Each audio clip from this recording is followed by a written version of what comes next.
Not easy to read someone's body language, especially if you're unsure or not expressive. Experts agree that communication is 80% of our body language and not what we say. Body language is a way in which we can get an understanding of how someone truly feels. So, how can you read someone's body language more efficiently? Let's explore that. Here are 6 ways to read someone's body language. Number 1, recognize their normal behavior and personality first. You can't read someone effectively if you don't know how they normally act first. Each of us have our own unique mannerisms and behaviors that reflect our personality. It's important to get a baseline for how someone acts before jumping to conclusions. If you notice someone is nervously tapping their foot at your party, does that mean they have something to hide, or do they just not like parties, or simply have a habit of tapping their foot? Focus on where their eyes go. When in a discussion with someone, pay a little attention to the direction their eyes are lingering. Are they focused on you? Are they observing the room? Are they looking at their feet? If someone is giving you their full attention, they're likely interested in what you have to say. If they're staring you down though, with a bit of a furrowed brow, then they may be a bit upset or trying to intimidate you.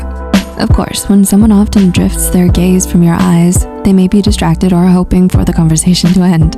And some people simply don't like maintaining eye contact for too long. So this is why it's important to know someone's normal before you jump to too many strong conclusions. How often does this person you're talking to blink? If someone is rapidly blinking, they may feel uncomfortable with the conversation. Pupil size can be a key sign into whether someone is interested in what you have to say.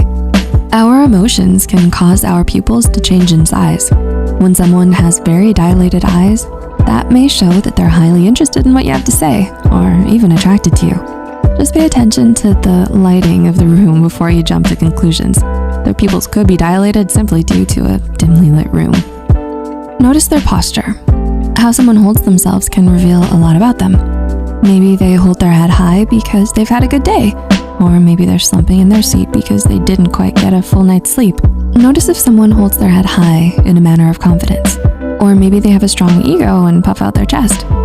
Judith Orloff, MD, notes that walking in an indecisive manner with your head low and cowered could be a sign of low self-esteem in some cases. Posture can reveal much on how someone is feeling for the day too. So keep an eye out if they're falling asleep in their chair during class. Safe to say they're sleepy. What are their lips doing?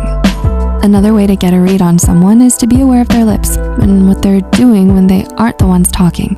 If they're biting their lip or chewing their bottom lip, they could be nervous or worried. If someone's mouth is parted faintly, then they're likely comfortable and relaxed. A sign of fear can be when one's lips quiver. This could also be a sign that they're feeling sad. Compressed lips could mean they're a bit uneasy with the situation. Pursed lips could also mean they disapprove of what's going on around them, or that they don't trust you. Biting their own lips could also mean that they're flirting with you. Pay attention to what they're wearing. According to personality psychologist at the University of Texas, Sam Gosling, we should notice what people choose to tell us about their appearance.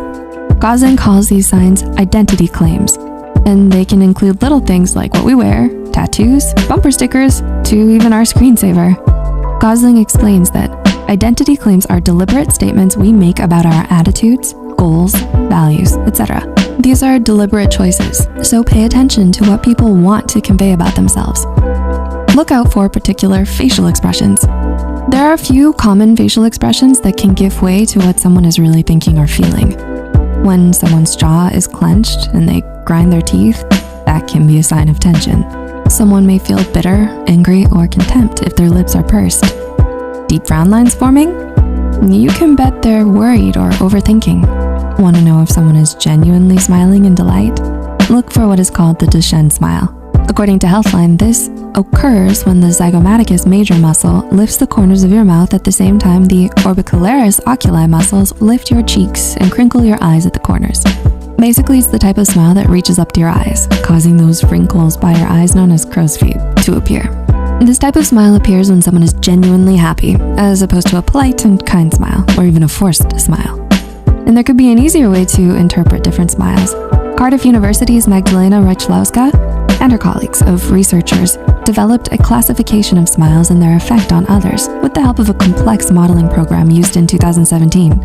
When you're giving positive feedback, you can often show what Rychlowska calls the reward smile. This is when your lips are naturally pulled directly upwards, your eyebrows lift, and you form small dimples at the sides of your mouth. The dominant smile is used when one communicates friendship and liking. This includes pressing your lips together along with an appearance of small dimples. If you happen to notice someone you've been recently talking to using the dominant smile, they may just be trying to tell you that they want to be your friend. If you watched all the way, hopefully this was a good 101 body language crash course for you. We also have a video here on signs someone is highly attracted to you. Feel free to check it out.